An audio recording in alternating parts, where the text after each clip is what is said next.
Olá a todos, daqui fala o vosso amigo João Ribeiro. E eu estou a fazer este pequeno vídeo aqui para colocar no meu canal do YouTube com um propósito muito simples. Como tiveram a ocasião de verificar, nestes últimos dias eu finalizei a criação de uma playlist relacionada com a tecnologia Xamarin em Android para Visual Studio. É uma coisa muito complicada de desenvolver aplicações mobile. Como tiveram a ocasião de verificar também, no decorrer dessa playlist, eu fui chamando a atenção de que se tratava apenas de uma playlist muito introdutória a esta tecnologia, que, na minha opinião, tem imensas potencialidades, mas que eu acho que ainda está numa fase de aperfeiçoamento, ok? Não quero com isto dizer que esta plataforma não seja interessante, mas de facto carece ainda de alguns aperfeiçoamentos, como tivemos a ocasião de ver até no decorrer dos vídeos que eu tive a ocasião de produzir.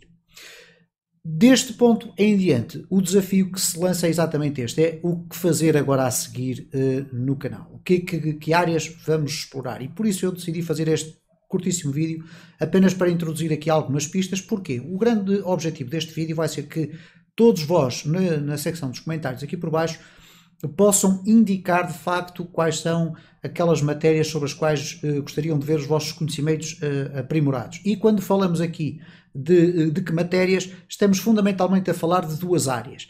Na área do desenvolvimento, neste caso linguagens de programação, frameworks, etc., mas também na área do design, neste caso a utilização de software. Eu reservei para este vídeo um conjunto de pistas, para que depois aqui por baixo possam também dar a vossa opinião e eu formalizar também a minha direção deste ponto em diante. Há, no entanto, aqui uma pista que eu quero deixar desde já para todos. Como sabem, e se verificarem no meu canal do YouTube, o meu canal é fundamentalmente direcionado, ou mais direcionado, para o desenvolvimento em C#, que é uma linguagem de programação que eu adoro e que eu acho extremamente interessante, e que pode ter aplicações, quer no desenvolvimento de aplicações desktop, mas também para a web, e já vimos isso na introdução ao ASP.NET, mas de facto eu queria procurar direcionar o meu canal, pelo menos durante os próximos tempos, para tudo aquilo que tem a ver com a web, ok? O desenvolvimento para a internet, seja a criação de páginas de internet, a utilização das diferentes frameworks que existem, a exploração das novas tecnologias que têm vindo a surgir, muito centradas numa circunstância atual que é, de facto, o HTML5. O HTML5 está neste momento, eu penso que na ponta de todas as conversas relacionadas com o desenvolvimento da web, e porque todos os browsers interpretam o HTML5, significa que cada vez mais nós devemos estar muito à vontade com esta plataforma. Para quem quer desenvolver mesmo aplicações até apenas para desktop, ter conhecimentos de HTML é fundamental, porque mais tarde ou mais cedo vão acabar por se cruzar com o desenvolvimento para a web. É curioso perceber que na lista de empregabilidade, isto é, na listagem de possíveis empregos que aparecem na internet, muito raramente se fala de HTML5, alguém que perceba de programação em HTML5, porque de facto hoje em dia praticamente ninguém programa em HTML, ok? Porquê? Porque existem imensas frameworks que vão gerar HTML, neste caso HTML5 ou uma versão anterior do HTML, e estamos a falar basicamente em frameworks que utilizam o modelo MVC, ou Model View Controller, ok? Ainda não vamos entrar por essa discussão. O que está aqui em causa, sinceramente, é o facto de que, na minha opinião, eu acho que este é um caminho a seguir. Obviamente que eu não estou a falar de recriar playlists explicando cada um dos elementos e cada uma das características de HTML5. Não é isso que eu pretendo fazer. Eu pretenderia dar um rumo diferente ao canal, no sentido em que, sim senhora, estudar estas plataformas e a forma como criar, mas cada vez mais baseadas em exemplos concretos, ok? Se vamos falar de HTML5, fazer um site HTML5. E eu, por acaso, neste momento estou em vias de reformular algumas páginas de internet que fazem parte do meu conjunto de hobbies, e vou, obviamente, debruçar-me sobre essa matéria. Mas, a propósito dessa circunstância, Deixem-me então apresentar-vos aqui um conjunto de possibilidades. HTML5, ok, nós vamos ter que falar sobre isto. É indispensável falarmos sobre isto. Depois temos aqui o Cascading Style Sheets, uma das plataformas que é mais conhecida, obviamente, estamos a falar do Bootstrap. E o Bootstrap está já bastante desenvolvido, temos agora o Bootstrap 4, como diz aqui o título, que está praticamente a surgir, ok? E obviamente irá trazer muitas novidades. O Bootstrap é uma plataforma de Cascading Style Sheets, portanto aqui entendemos o HTML como a estruturação da nossa página, Cascading Style Sheets para desenvolver o aspecto visual das nossas páginas. E cada vez mais este tipo de frameworks é importante nós percebermos como é que elas funcionam. Porquê? Porque o conceito de websites responsivos, eu já vou explicar o que está cada vez mais na ordem do dia. O que é um website responsivo? Bom, basicamente eu vou tentar mostrar aqui. Neste caso, se eu procurar aqui por Bootstrap Templates e abrirmos aqui alguns templates que já existem no Bootstrap, os websites responsivos são basicamente o quê? Vamos aqui fazer uma live preview do que será um website. Reparem, eu vou clicar aqui em serviços e ele vai ter esta fluidez muito interessante de saltar na minha página, mas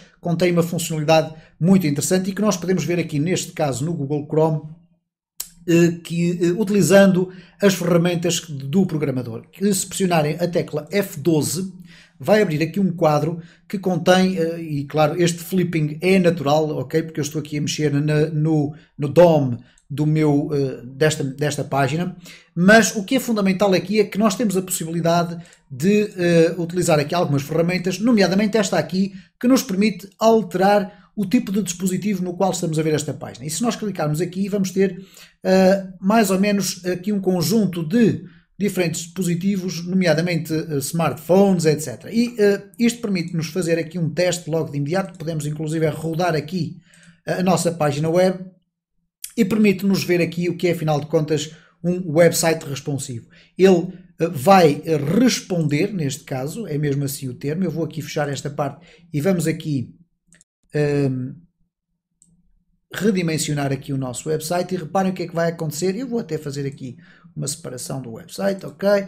Vamos aqui então fazer o seguinte, reparem o que é que acontece aqui aos menus. Quando eu for diminuindo as dimensões do meu dispositivo, obviamente aqui isto passará a um menu e portanto temos um website responsivo. E isto para falar sobre essencialmente o quê? Eu acredito cada vez mais que o futuro das aplicações vai passar pela web. Mesmo aquelas aplicações que nós atualmente temos a funcionar no desktop e que instalamos, descarregamos da internet e instalamos, vão ter quase de certeza absoluta o seu futuro a passar pela web. Porquê? Por variedíssimas razões. Porque passa a ser independente, o funcionamento destas plataformas passa a ser praticamente independente do poder gráfico e do poder de processamento dos próprios computadores. Bastará ter um web browser, neste caso um navegador de internet, para podermos aceder a essas aplicações. Eu já vou mostrar ali uma também que de certa forma espelha isso. Obviamente que hoje em dia, com as aplicações na nuvem, com todas estas frameworks que existem, nós vamos começar a assistir cada vez mais a aplicações migrarem para a internet. E por conseguinte eu acho que é extremamente útil começarmos a perceber como é que isto funciona e os sites responsivos, isto é, que se adaptam às dimensões dos dispositivos, são extremamente importantes. Porquê? Porque hoje em dia nós queremos utilizar as nossas aplicações no nosso computador pessoal, mas queremos também poder utilizá-las no smartphone e também nos tablets, ok? E até, quem sabe, nos relógios, enfim, nesses gadgets todos que aí existem. E portanto o Bootstrap é algo sobre o qual eu tenho muito interesse em aprofundar os meus conhecimentos. Obviamente PHP, eu neste momento em que estou a fazer este vídeo estou a desenvolver um pequeno sistema para um website, nada de muito complicado, mas estou a utilizar PHP puro, neste caso estou a utilizar PHP e MySQL para fazer um pequeno registro de reservas, etc. Nada de muito complexo, mas algo trabalhoso, como qualquer plataforma é.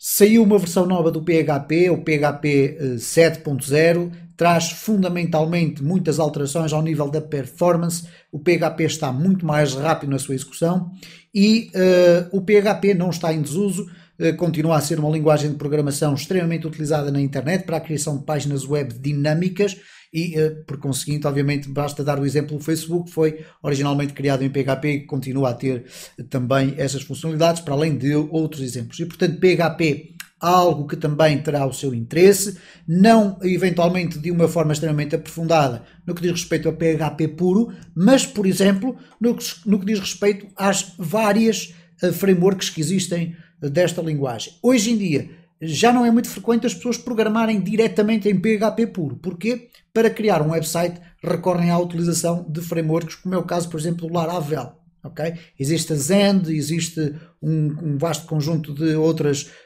frameworks, Symfony, etc. Mas, por exemplo, eu escolhi aqui o Laravel porque me parece ser uma framework extremamente bem conseguida, inclui Symfony também no meio, e é uma framework baseada no sistema MVC, Model View Controller, que quer dizer que com Laravel basicamente nós conseguimos criar uma web app, ok? É um website, mas mais virado para a parte da produtividade. Claro, podemos criar um website normalíssimo, o nosso portfólio, ok? Com Laravel, mas mais fundamentalmente relacionado com a criação de um modelo de controle, vistas e model view control que nos permite criar aplicações web. Depois há imensas frameworks da outra linguagem que está intimamente relacionada com o funcionamento da internet, que é o JavaScript. Eu tomei a iniciativa de escolher uma aqui apenas a título de exemplo, ok? Existe o Node.js, existe o AngularJS. Neste caso este é o website oficial do AngularJS. O que é que são estas frameworks? São formas de criar extra funcionalidade na plataforma que já existia originalmente, ok? Se nós temos Laravel, que vai acrescentar funcionalidades ao PHP e misturar PHP com as outras tecnologias para criar uma plataforma integrada para o desenvolvimento de aplicações, AngularJS é um head-on, vamos lhe considerar assim, de JavaScript que pode ser usado nos nossos websites para criarmos funcionalidades mais rápidas que exigiriam conhecimentos de JavaScript muito avançados para conseguirmos lá chegar, ok? E, obviamente, eu não poderia deixar de falar de ASP.NET, isto porque é uma outra tecnologia, neste caso da Microsoft, mas que está numa nova etapa, nomeadamente no que diz respeito a esta nova tecnologia da Net Framework Core. Não é uma área que eu domine, ok? É também um modelo MVC, Model View Controller, que já existia, conhecido como ASP.NET MVC e que agora é o ASP.NET Core. É uma potencial área que também podemos explorar, pese embora o facto que na minha modesta interpretação, e se tiverem uma opinião contrária poderão expressá-la também baixo, a ASP.NET sim, é algo que aparece muito na procura de técnicos para o desenvolvimento para a web. Porquê? Porque é fundamentalmente direcionado para a criação de aplicações web. E isto vem de acordo também com aquelas indicações que eu estava a dar no início deste vídeo, que é, ok, eu cada vez mais creio que as aplicações vão acabar por migrar todas para a web, ok?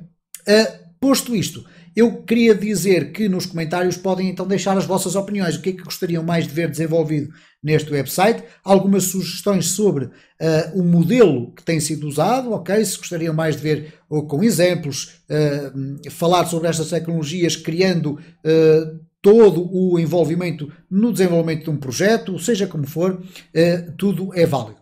Queria apenas finalizar este vídeo chamando a atenção também para a outra vertente que me agrada bastante e que poderemos também encaixar aqui, e que são as aplicações relacionadas com o design. Quando falamos da criação de web pages, ou de websites, ou de web apps, etc., nós estamos a falar também da integração de elementos gráficos. Ora, para elementos gráficos, eu até selecionei aqui um conjunto de aplicações que são todas elas, têm todas elas uma característica. São open source, ok? São livres. Nós podemos utilizá-las sem pagar um cêntimo. É o caso do GIMP.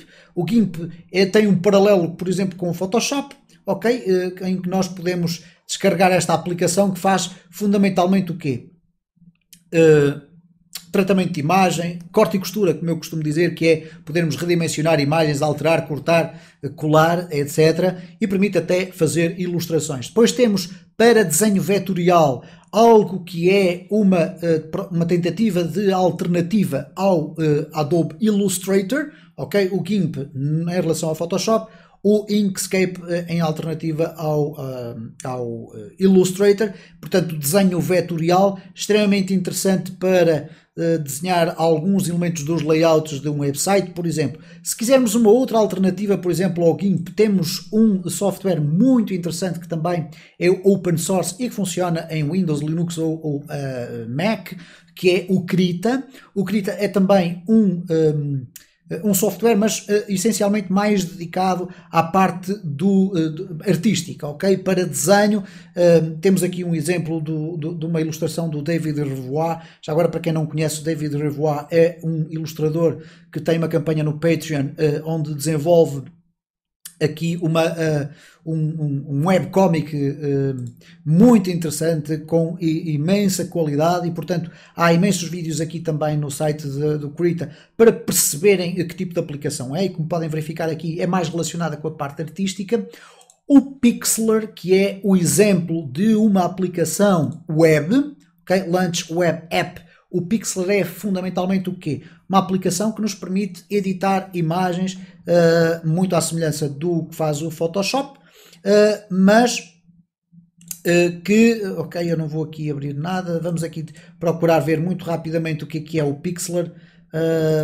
Web Apps, ok, vamos ver aqui o Launch Web Editor, e o que vamos ter aqui então é, como podem verificar, uma aplicação a funcionar online, que nos permite fazer tudo. Permite-nos carregar as fotografias ou as imagens que nós tivermos no nosso desktop e utilizá-las aqui. Se nós soubermos utilizar este software online, que é gratuito, neste caso é a versão Express, o que é que nós podemos fazer? Em qualquer local, em qualquer computador, nós podemos fazer o tratamento das nossas imagens, por exemplo, para o desenvolvimento da nossa aplicação web ou do nosso website, ok? Portanto, tem aqui tudo aquilo que nós esperamos encontrar numa aplicação de desenho, ok? E também a parte de recortes, colagens, etc.